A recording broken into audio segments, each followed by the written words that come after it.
Hello, everybody. Naughty Nana does. How y'all doing? Everybody doing okay? I'm doing just fine. There is a thing that came up on the news this morning, and it just stuck in my craw. There's a lot of people want more Canadian content and stuff like that, and this is going to be that. But you just got to know that whether it's Canadian politics or American politics, the shady shit goes the same. So anywhere in this piece that I'm going to do, just insert the party you think it pertains to and the person that may be saying it. Because they're both pretty much the same, I'm just saying. So anyway, if you're new to my channel, give us a little thumbs up. Subscribe, doesn't cost a thing. I'm not selling nothing like that. It doesn't cost anything. Just hit subscribe and we'll get the word out. Please consider sharing this with your family and friends. Sure, with the ones that you don't like, especially because maybe they need to hear something, both Canadian and American. And all my hangers on, oh Lord, I love you so much because you're always here for me. You boost my ego, you pat me on the back even when I feel like shit. You're still there, give me a pat on the back, and I keep going, so thank you. So let's get into this, shall we? So let's go back to a phone call that happened last March, over 3 weeks ago now. And this is going to go to Jagmeet Singh, Polly Never, and Yves-François Blanchet. Okay? You three are all scrambling to finish second, third, or a distant fourth in this election. And Jagmeet, I love how you're trying really hard to get your message across. And it does have merit, I'll say that. But you're wearing out your points, buddy.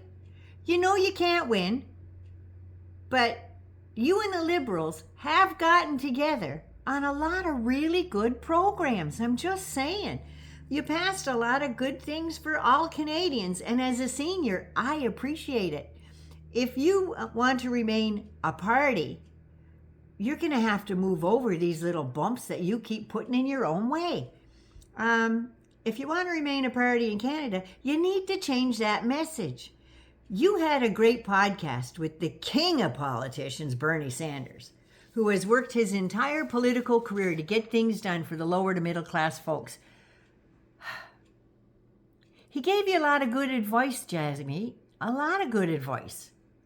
Why aren't you following through? Bernie will never be president at this stage. He knows that. We all know that.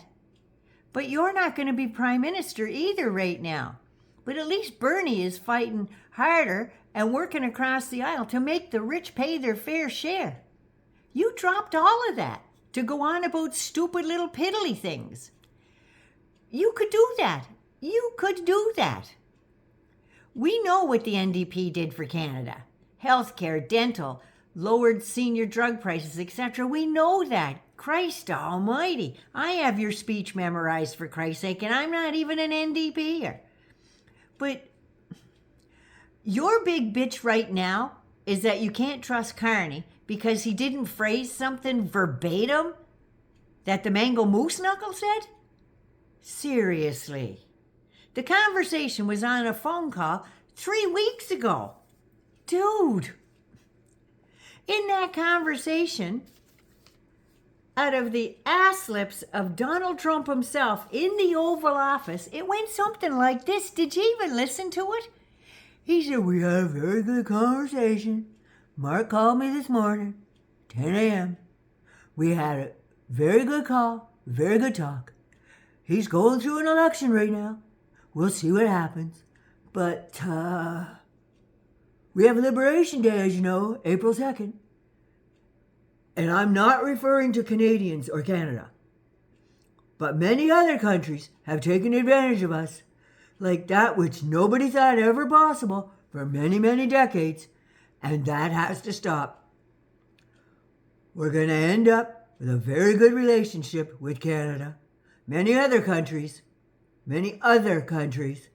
have taken advantage of us, and many of them have called me personally to apologize. They apologized to me and said, oh, we're so sorry. We had taken advantage of the United States. We're so sorry. But we had a good talk. The Prime Minister and I Prime Minister and myself, and I think things are going to work out very well between Canada and the United States. Now, I know you can't believe jack shit that spews from the Mango Moose Knuckles' ass lips. Nobody can. But look who was in the Oval Office at the time. It was just the press. He was on that phone call without his cheering section because he's got no guts. Carney stated his position. From what I glean from that, Trump respected the office of the president, and he knew that Carney just wouldn't roll over, that we are a sovereign country. Now, it appears that there was an element of respect going forward. So if you're willing to go on semantics of one fucking phone call that the Prime Minister had 3 weeks ago, just after he was sworn in, then you have thrown in the towel if that's the best you've got. What the hell happened to you, Jagmeet? You used to have a little bit of spunk. You used to have your shoulders back, your chest out. You used to go for it. Not no more, man. You're just, I'm Mark Carney. Can't trust my Carney. Come on, that's not you. Now, we have Yves-Francois Blanchet. Why are you lipping off about a 3-week-old conversation? You really don't even have a horse in this race. You only have jurisdiction in one province. We grant you that you are the second largest province in Canada after Ontario and have a quarter of the Canadian population that lives in Quebec. And I don't, for the life of me, understand how they give Quebec 78 out of the 338 seats in the House of Commons. I don't get that. Well, at least it's not a quarter of the seats anyway. But Quebec is the most unpredictable, unreliable province in the nation, and they seem to flip-flop on a dime. But they have come together a little more since this Canada Strong thing come about. At least we're all trying to fight for the same thing in a matter of speaking. And Blanchet, you, like Jagmeet Singh, have a snowball's chance in hell of ever becoming a prime minister in Canada. Yet, you two puffed out your chest over semantics. Oh, if he's not telling the truth about that, what else is he not telling us? Read. You're in Parliament. You can get a hold of anything anybody says, for Christ's sake. Do your fucking job instead of getting in front of the cameras and being an arsehole, please. The Prime Minister said in Port Moody that the Mango Moose Knuckle used the 51st state rhetoric, but he absolutely respected Canada's sovereignty. Carney said that was never going to happen. He told him that on the phone. Now, in my opinion, Trump had no idea who Mark Carney was. So, of course, he was going to pull the little 6-year-old stunts, like seeing how far he could put his toes through the threshold of the door before Carney slammed it between the door. Just saying.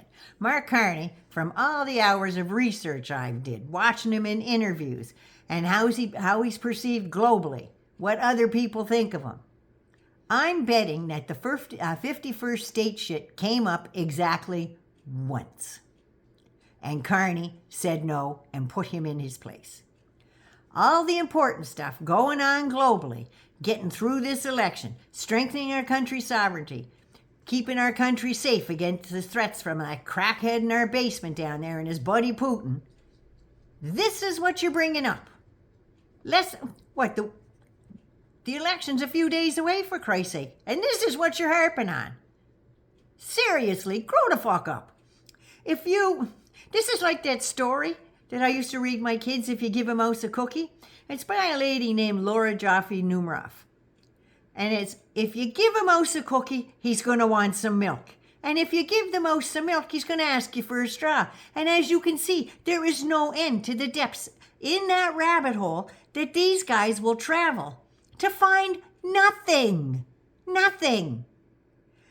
Get a transcript of that call, because I know you can. Freedom of information. Send it off. Get a transcript of the conversation, because you know, as Prime Minister, he's not on that call and nobody else is around. It's not something he's doing secretly. There's other people there paying attention and writing shit down. You know, all that stuff is recorded. How stupid do you think the rest of us really are? Why don't you get out of your own way and do the work and look at all the facts, not just a little tidbit that all you gossipy little teenage girls and the Tim Pools out there want to do. Come on, people. Really, that's your bitch that, oh, he didn't bring up that Trump said the 51st state. That's what I think about that whole bit of bullshit right there. Anyway, 9 loves you. Be good, be safe. Please take care of you first so you can take care of somebody else. Cheers, dears. Let's concentrate on the important stuff, shall we? All parties have little tidbits, so listen to them all. Go with your heart. That's all I'm saying. My heart's a little more red-white, just saying. But who knows? I could change it, right? Not going to happen. Anyway, go out, do what you feel you need to do, but don't sit your ass home. Get out there and vote. You've seen what happened down in the States. Over 90 million people sat on their nuts on the couch and said, oh no, we don't need my vote. Yeah, we need everybody's vote all across Canada. So get out there and do your part. As I said, 9 loves you. Be good to you first so you can be good to somebody else. Get out there and vote. I love you all. Mwah. Vote. Vote. Don't forget to subscribe.